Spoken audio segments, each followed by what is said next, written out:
Hindi class में आप सभी लोगों का स्वागत है। बच्चों, आज हम कक्षा 12 में श्रद्धा मनु कविता को पढ़ेंगे, इसकी व्याख्या को जानेंगे, जिसे जयशंकर प्रसाद ने लिखा है।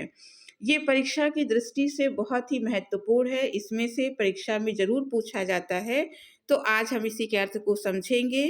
अगर हम इसके काव्य सौंदर्य को देखें पूरी कविता का, तो भाषा इसमें खड़ी बोली है, शैली इसमें प्रबंध है, गुण इसमें माधुर्य है, रस इसमें शांत रस का इस्तेमाल किया गया है और अलंकारों में देखा जाए तो मानवीकरण अलंकार, उपमा अलंकार, रूपक अलंकार मुख्य रूप से इन पंक्तियों में आते हैं, इस कविता में रहते हैं। तो हम लोग अब इसकी व्याख्या को पढ़ना शुरू करते हैं। बच्चों, आप इस वीडियो को आखिरी तक देखिएगा ताकि आपको जो व्याख्या है अच्छे से समझ में आ जाए, और चैनल को अभी सब्सक्राइब नहीं किया है तो कर लीजिएगा, क्योंकि इस तरह के वीडियो आपके लिए लगातार बनते रहेंगे। तो हम पहली पंक्ति देखते हैं। कवि क्या कहते हैं? कौन तुम संस्कृति जलनिधि तीर। इस कविता को पढ़ने से पहले थोड़ा सा ये जानना जरूरी है कि संसार में प्रलय आ चुकी है और सभी कुछ नष्ट हो गया है। केवल एक मनु बचे हैं जो निर्जन में, सुनसान में इधर उधर भटक रहे हैं, और बहुत दिनों के बाद कोई युवती श्रद्धा के रूप में उनके सामने आती है और वो उनका परिचय पूछती है। यहीं से आपकी कविता की शुरुआत होती है। तो यहाँ पर देखिए, श्रद्धा क्या कहती? कौन तुम संस्कृति जलनिधि तीर। संस्कृति माने संसार, जलनिधि माने समुद्र, तीर माने किनारे। इस संसार रूपी सागर के किनारे बैठे हुए तुम कौन हो? तरंगों से फेंकी मणि एक। जिस प्रकार से समुद्र अपने तरंगों द्वारा मणि को तट पर फेंक देती है, उसी प्रकार संसार रूपी तरंग से फेंकी हुई मणि के समान तुम कौन हो? कर रहे निर्जन का चुपचाप प्रभा की आधारा से अभिषेक। तुम इस निर्जन माने सुनसान, तुम इस सुनसान निर्जन क्षेत्र का, स्थान का चुपचाप अपनी प्रभा से, प्रभा माने चमक, अपनी चमक से इसका अभिषेक कर रहे हो, अपनी चमक चारों ओर बिखेर रहे हो। जिस प्रकार समुद्र से फेंकी हुई मणि जो है वो अपनी चमक चारों ओर बिखेरती है, उसी प्रकार तुम भी अपनी चमक से इस संसार को प्रकाशित कर रहे हो। तो भला बताओ तुम कौन हो? अब देखिए आगे श्रद्धा क्या कहती है मनु से कि मधुर विश्रांत और एकांत जगत का सुलझा हुआ रहस्य। तुम मधुर, तुम्हारे अंदर मधुरता दिखाई पड़ती है। विश्रांत माने थकान, तुम थके हुए दिखाई दे रहे हो और एकांत में बैठे हो। जगत का सुलझा हुआ रहस्य, तुमको देखने से ऐसा लगता है कि जैसे जगत माने संसार का कोई जो रहस्य है वो सुलझ गया हो, इस प्रकार तुम्हें देखकर महसूस होता है। एक करुणा में सुंदर मौन। तुम्हारा जो मौन है वो करुणा से युक्त है, और चंचल मन का आलस्य। तुम्हारा चंचल मन इस समय आलस्य से भरा हुआ है। आगे देखिए श्रद्धा क्या कहती है?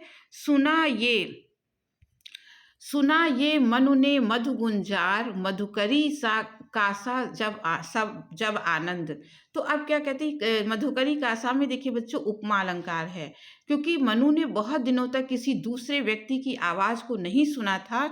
तो बहुत दिनों के बाद जब उन्होंने उस अपरिचित युवती की आवाज़ को सुना, तो उन्हें सुना यह मनु ने मधु गुंजार। जब ये मधुर गुंजार, उसके मधुर बोली को मनु ने सुना, तो उन्हें मधुकरी माने भंवरे की गुनगुन के समान, भंवरे की गुंजार के समान वो उनको आनंदित करने लगी कि ये मुख नीचा कमल समान।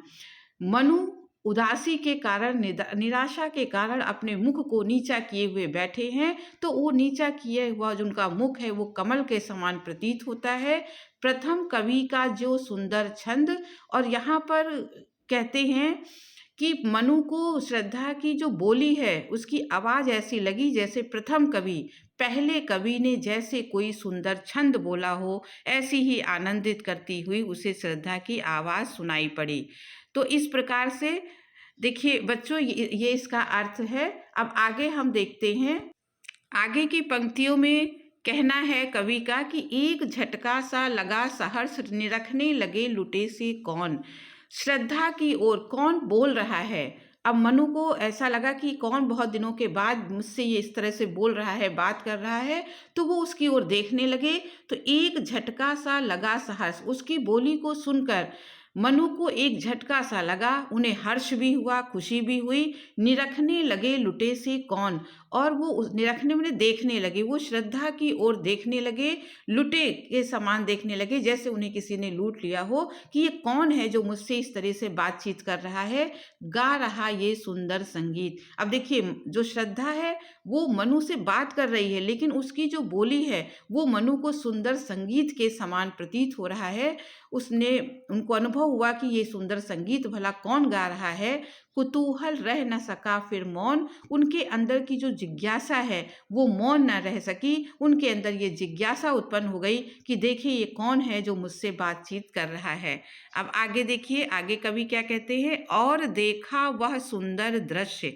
जब मनु ने अपने चेहरे को उठाकर, अपने मुख को उठाकर श्रद्धा की ओर देखा, तो कवि यहाँ लिखते और देखा वो सुंदर दृश्य। श्रद्धा के रूप में इतनी सुंदर युवती को देखने के बाद नयन का इंद्रजाल अभिराम, उन्होंने सुंदर युवती श्रद्धा को देखा, उसकी सुंदरता इतनी अधिक थी कि नयन का इंद्रजाल, इंद्रजाल माने होता जादू, उनके नेत्रों में जैसे उसके रूप का जादू हो गया हो, इतनी सुंदर श्रद्धा का मुख मुद्रा थी, इतना उसका सौंदर्य था। कुसुम वैभव में लता समान। अब यहाँ पर कवि कहते हैं कि श्रद्धा की सुंदरता मनु को ऐसे लगी जैसे कुसुम माने फूलों से भरी हुई कोई लता हो, या चंद्रिका से लिपटा घनश्याम, या चांदनी से लिपटा हुआ कोई घनश्याम माने काला बादल हो, चांदनी से लिपटा हुआ कोई काला बादल हो, अथवा फूलों से भरी हुई कोई लता हो, ऐसे उनको श्रद्धा की सुंदरता दिखाई पड़ी। अब आगे की पंक्तियों में देखिए कवि क्या कहते हैं, हृदय की अनुकृति वाह उदार। जैसे श्रद्धा का हृदय कोमल था, उसी प्रकार वो वाह माने बाहर से भी उदार दिख रही थी। एक लंबी काया उन्मुक्त। श्रद्धा एक लंबे शरीर वाली युवती थी, उसका शरीर लंबा था, उन्मुक्त माने वो स्वच्छंद दिखाई दे रही थी। मधु पवन क्रीड़ित ज्यों शिशुसाल, सुशोभित हो सौरभ संयुक्त। अब यहाँ कवि कहते हैं मधु पवन, पवन माने वायु, क्रीड़ित माने खेलना, शिशु साल माने साल का छोटा पौधा, मानो कोई साल का छोटा पौधा हो जो पवन के साथ खेल खेल रहा हो, वायु के साथ झूम रहा हो। सुशोभित हो सौरभ संयुक्त, सौरभ माने सुगंध, और वो सुगंध से भरा हुआ पौधा वायु के साथ खेल खेल रहा हो। अगला कवि कहते हैं मृषण गांधार देश के नील। अगली पंक्तियों में देखिए कवि क्या कहते हैं कि मृषण गांधार देश के नील रोम वाले मेषों के चर्म। मृषण माने होता है कोमल, गांधार देश के नीले रोम वाले, नीले बालों वाले, मेषों माने भेड़ों के चमड़े, कोमल जो चमड़ा था उसका उसने वस्त्र बना के पहना हुआ था, ढक रहे थे उसका वपकांत। वो जो भेड़ों के जो चमड़े का वस्त्र था, वप माने शरीर, वो उसके शरीर को ढक रहे थे। बन रहा था वो कोमल वर्म, वर्म माने कवच। वो जो कपड़े थे चमड़े के, वो श्रद्धा रूपी जो युवती थी श्रद्धा नाम की, उसके शरीर को ढक भी रहे थे और उसके शरीर की रक्षा भी कर रहे थे, उसका कवच भी बने हुए थे। अब आगे देखिए, आगे की पंक्तियों में कवि यहाँ पर क्या कहते हैं, नील परिधान बीच सुकुमार, खुल रहा मृदुल अध खुला अंग। बच्चों ये बहुत ही इंपॉर्टेंट पंक्तियां हैं, परीक्षा में यही पूछी जाती हैं। तो यहाँ पे कवि कहता है नील परिधान बीच सुकुमार, खुल रहा मृदुल अध खुला अंग।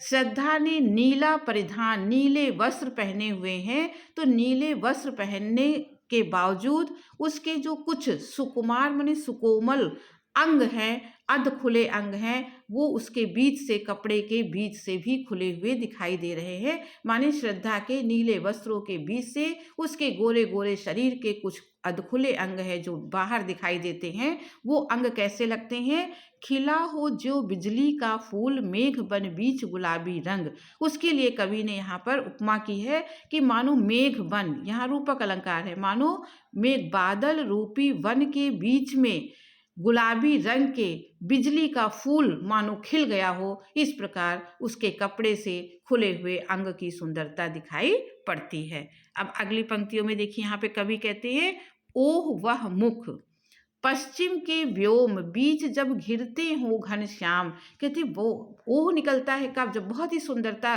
देखी तो मनु ने के मुंह से ओह निकला। उसने कहा अरे वो जो मुख है, मुख की सुंदरता का मैं क्या बयान करूं। मानो पश्चिम के व्योम, पश्चिम में आकाश में जब घिरते हो घनश्याम, जब काले काले बादल घिर जाते हो पश्चिम दिशा में, तो अरुण रविमंडल उनको भेद दिखाई देता हो छविधाम। तो ऐसा लगता है कि पश्चिम में जब काले काले बादल घिरे हों, तो अरुण मने लाल, रविमंडल मने लाल लाल सूर्य, उन बादलों को हटाकर बीच में सूर्य दिखाई पड़ने लगे। उसी प्रकार जैसे काले बादलों में लाल सूर्य सुंदर लगता है, उसी प्रकार काले बादलों से घिरा हुआ श्रद्धा का जो मुख है वो भी सुंदर दिखाई पड़ता है। अब अगली पंक्तियों में यहाँ पर कवि कहते हैं, घिर रहे थे घुंघराले बाल अंश अवलंबित मुख के पास। उसके जो श्रद्धा के जो बाल थे वो काले थे और घुंघराले थे। अंश माने कंधे से, अवलंबित माने सहारा लेकर, जो उसके कंधे का सहारा लेकर उसके मुख के दोनों ओर बिखरे हुए थे। तो यहाँ पर कवि कल्पना करता है कि नील घन सावक से सुकुमार सुधा भरने को विदु के पास। कहते हैं कि ऐसा लगता है मानो नीले घन शावक माने बादल रूपी बच्चे हों, जो सुकोमल बादल रूपी बच्चे हैं, वो सुधा माने अमृत पीने के लिए मानो वो बादलों के पास इकट्ठे हो गए हों। उसी प्रकार जो श्रद्धा के घुंघराले काले बाल हैं, वो उसके मुख की सुंदरता को पीने के लिए मानो उसके मुख के चारों ओर बिखर गए हों।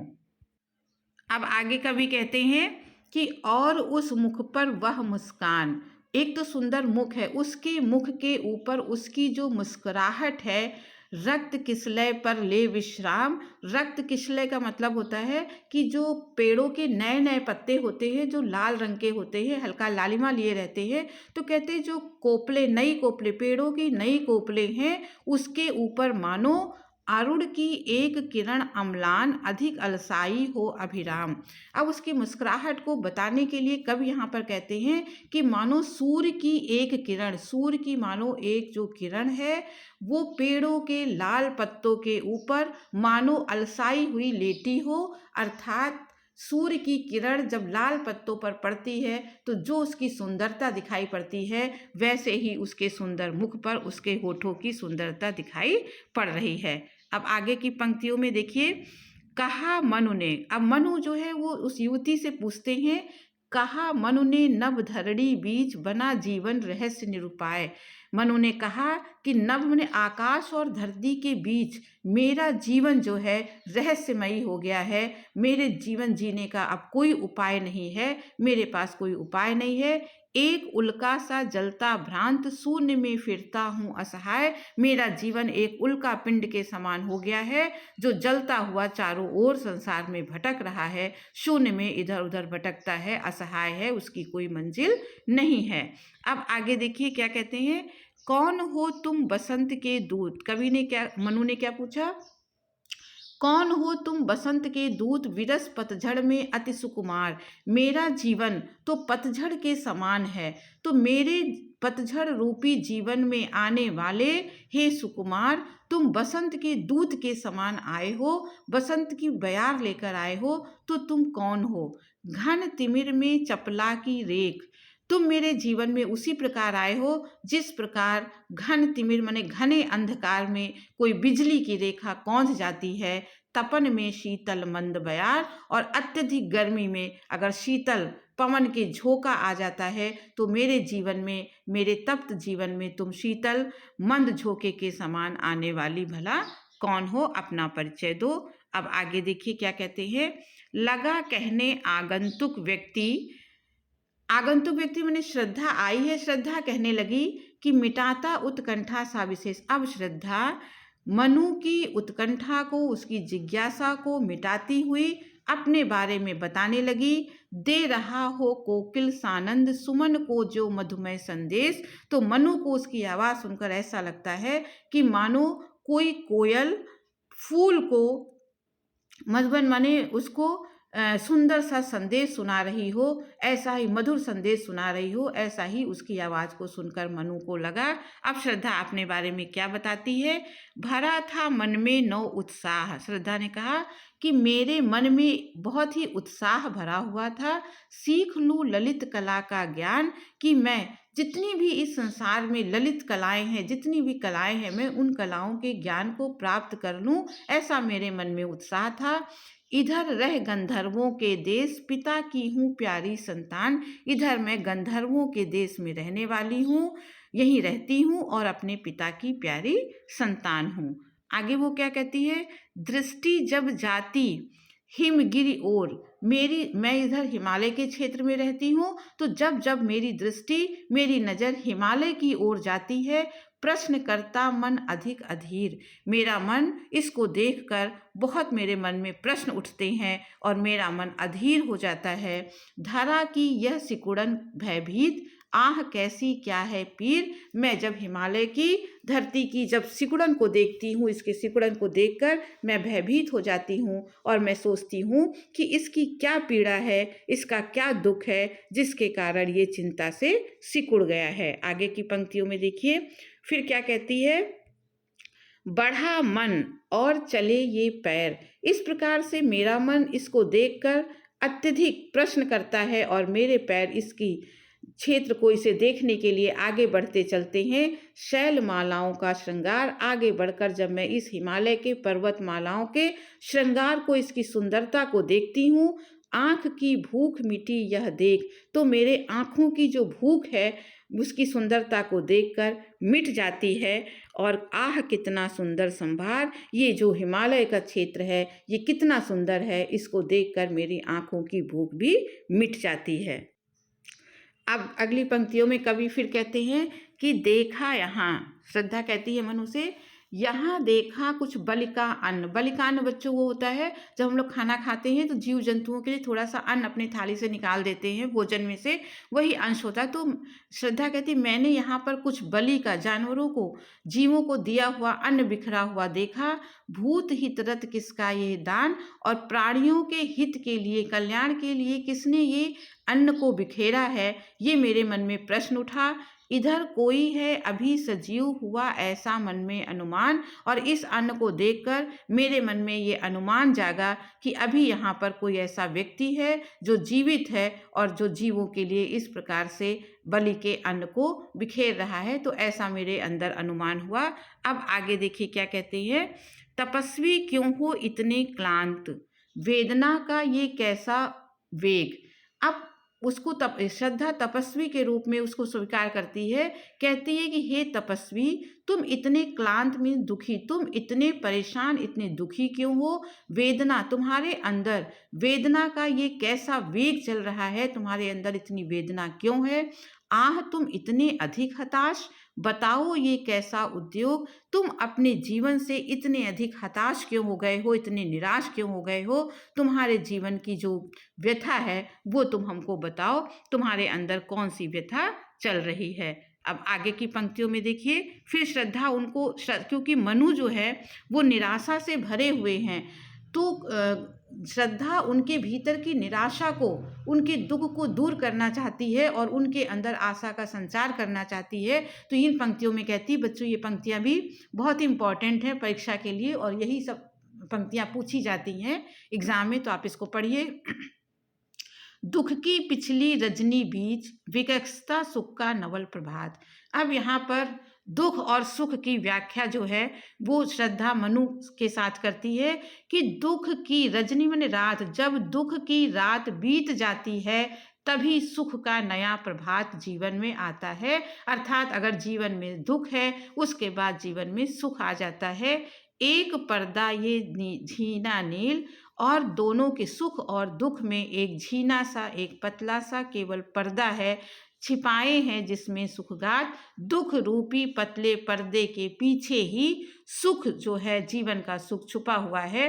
तो तुम अपने दुख से मत घबराओ, अगर तुम्हारे जीवन में दुख है तो उसके बाद सुख का प्रभात जरूर तुम्हारे जीवन में आएगा। अगली पंक्तियों में देखिए कहते हैं, जिसे तुम समझे हो अभिशाप, अब श्रद्धा कहती है कि जिस दुख को तुमने जीवन का अभिशाप शाप समझ लिया है, जगत की ज्वालाओं का मूल, ज्वालाओं माने समस्या, इस संसार की समस्याओं का जड़ तुमने जिस दुख को माना है, ईश का वो रहस्य वरदान कभी मत जाओ इसको भी भूल। तो वो जो दुख है वो ईश्वर का वरदान है, वो अभिशाप नहीं है, वो ईश्वर का दिया हुआ वरदान है, इसको तुम कभी मत भूलना। अब आगे देखिए श्रद्धा क्या कहती है।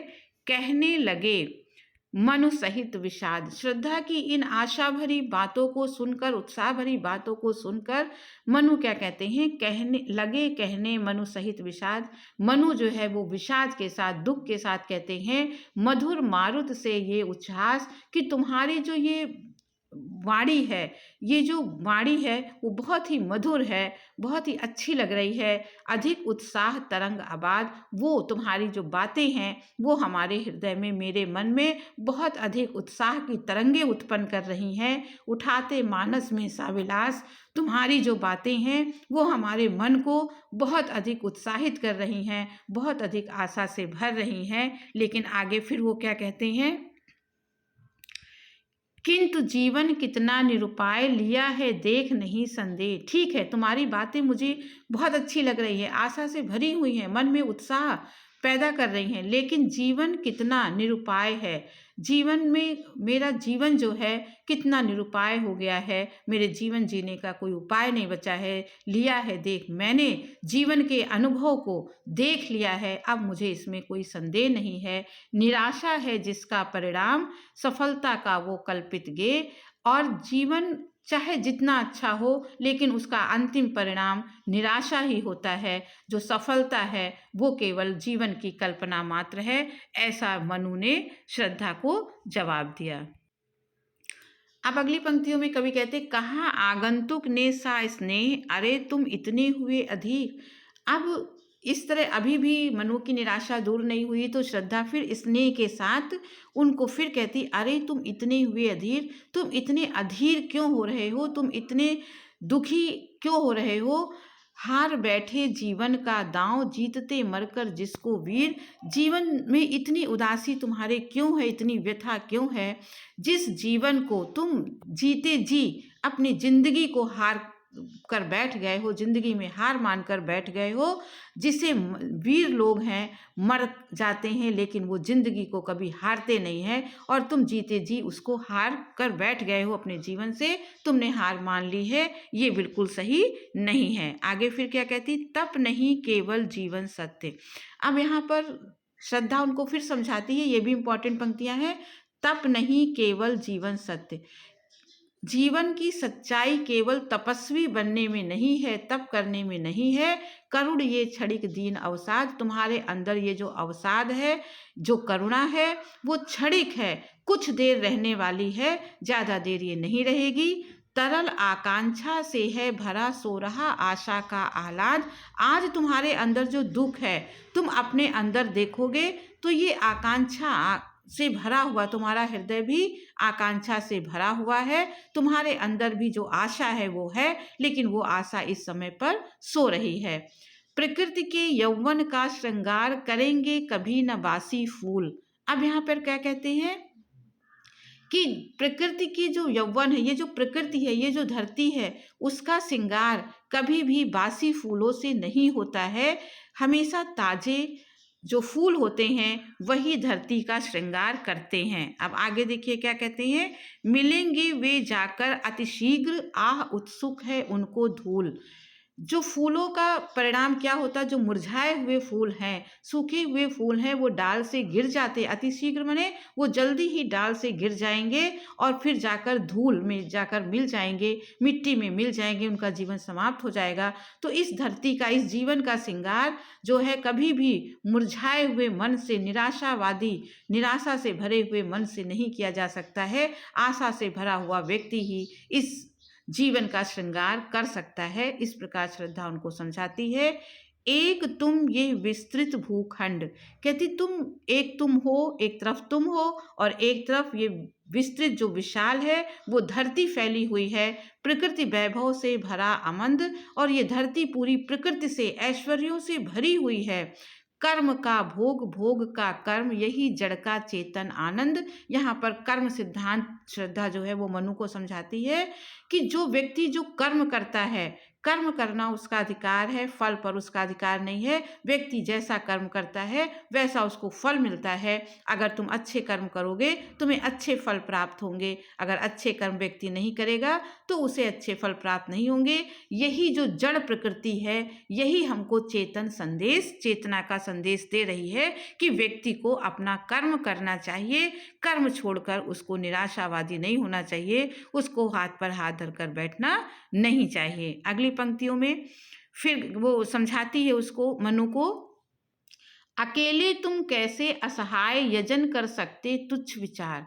तुम इस धरती पर अकेले हो और तुम अकेले इस सृष्टि को, ये जो सृष्टि नष्ट हो गई है प्रलय में, इसको तुम कैसे जो है हरा भरा कर सकते हो। अकेले तुम इस काम को नहीं कर सकते, तुम असहाय हो। यजन, यजन माने यज्ञ होता है। कोई अकेला व्यक्ति यज्ञ नहीं करता है, यज्ञ में जो है और व्यक्तियों की भी सहायता लेनी पड़ती है। तो इस सृष्टि को बनाना एक यज्ञ के समान है। अगर तुम सोचते हो अकेले इस सृष्टि का विस्तार कर सकते हो तो ये तुम्हारा तुच्छ विचार है, छोटा विचार है। तपस्वी आकर्षण से हीन कर सके नहीं आत्म विस्तार। हे तपस्वी, तुम आकर्षण से हीन हो चुके हो, निराशा के कारण तुम में आकर्षण नहीं बचा है, तुमने अपने आत्मा का विस्तार नहीं किया है। अब आगे देखिए, फिर श्रद्धा कहती है, समर्पण लो सेवा का सार। मैं अपना जीवन तुम्हारी सेवा में समर्पण करती हूँ, मैं अपने जीवन को तुम्हारी सेवा के लिए देती हूँ। सजल संस्कृति का ये पतवार, तुम इस संस्कृति, इस संसार के पतवार को अपने हाथों में थाम लो। आज से यह जीवन उत्सर्ग, इसी पदतल में विगत विकार, मैं अपना जीवन आपको समर्पित करती हूँ, आप मुझे स्वीकार कीजिए और आपके चरणों की सेवा करते हुए मैं सृष्टि को बढ़ाने में आपकी सहायता करूंगी। आप अपने मन की निराशा को दूर कर दीजिए। आगे फिर कहती है, बनो संस्कृति के मूल रहस्य, तुम्ही से फैलेगी यह बेल। संस्कृति माने संसार, तुम इस संसार के रहस्य को दूर करो, तुम्ही से फिर से फैलेगी बेल। जो बेल नष्ट हो गई है, जो मानव नष्ट हो गए हैं, हमारे और मैं और तुम जब एक साथ यज्ञ करेंगे तो ये मानवता की बेल फिर से फैल जाएगी। विश्व भर सौरभ से भर जाए, सुमन के खेलो सुंदर खेल। और ये सारा संसार जब हम लोग प्रयास करेंगे तो ये सारा संसार फिर से मानवता से भर जाएगा। इस प्रकार तुम मानव रूपी पुष्पों के सुंदर खेल को खेलो। अब अगली पंक्तियों में देखिए, यहाँ पर क्या कहते हैं कवि, और ये क्या तुम सुनते नहीं विधाता का मंगल वरदान। श्रद्धा मनु से कहती कि क्या तुम्हें ये सुनाई नहीं देता कि विधाता माने भगवान का ये जो मंगल कल्याणकारी वरदान मनुष्य को विधाता ने दिया है, क्या ये तुम्हें सुनाई नहीं देता। शक्तिशाली हो विजयी बनो, विश्व में गूंज रहा जयगान। भगवान जो है मनुष्य को हमेशा क्या कहते कि तुम शक्तिशाली हो, तुम विजयी बनो, विश्व में चारों ओर यही जय गीत गूंज रहा है, तो क्या तुम्हें ये सुनाई नहीं देता है। आगे की पंक्तियों में क्या कहते हैं, डरो मत अरे अमृत संतान। तुम क्यों डरते हो, तुम तो अमरता के संतान हो, तुम तो अमर हो। अग्रसर है मंगलमय वृद्धि, देखो चारों ओर मंगलमय वृद्धि आगे बढ़ने के लिए तैयार है। पूर्ण आकर्षण जीवन केंद्र, जो जीवन है पूरे आकर्षणों से भरा हुआ है, खिंची आवेगी सकल समृद्धि। और जब हम और तुम एक साथ मिलकर सृष्टि की पतवार को अपने हाथ में लेंगे तो सारी समृद्धि जो इस वक्त समाप्त हो गई है वो फिर से इस धरती पर खिंची चली आएगी। अब आगे पंक्तियों में फिर क्या कहती है, श्रद्धा कहती है मनु से, विधाता की कल्याणी सृष्टि सफल हो इस भूतल पर पूर्ण। भगवान की जो कल्याणमयी सृष्टि है, जो संसार है, इस भूतल पर, धरती पर फिर से सफल हो जाएगी, फिर से पूर्ण हो जाएगी धरती। पटे सागर बिखरे ग्रहपुंज और ज्वालामुखियां हो चूर्ण। सागर जो है, जो बिखर गए हैं वो फिर से पट जाएंगे। ग्रहपुंज जो एक जगह इकट्ठे हो गए हैं फिर अपने अपने स्थानों पर चले जाएंगे और जो ज्वालामुखियां बन गई थीं वो ज्वालामुखियां चूर्ण हो जाएंगी। उन्हें चिंगारी सदृश सदर्प कुचलती खड़ी रहे खड़ी सानंद। उसने क्या समझाती है श्रद्धा कि देखो इतना प्रलय आया लेकिन फिर भी मानवता आज जीवित है और सृष्टि को आगे बढ़ाने का उपाय कर रही है। उन्हें चिनगारी के समान, जिन्होंने प्रलय किया है उसको चिनगारी के समान, उनके दर्प को, उनके अहंकार को कुचलती रहे खड़ी सानंद। मानवता देखो उनको कुचलने के लिए आज उपाय कर रही है। आज से मानवता की कीर्ति अनिल भू जल में रहे न बंद। आज से जो मानवता का यश है वो अनिल माने वायु में, धरती में और जल में कभी भी बंद नहीं होगी और मानवता की बेल फैलती हुई चली जाएगी। जलधि के फूटे कितने उत्स दीप कच्छप उतराए।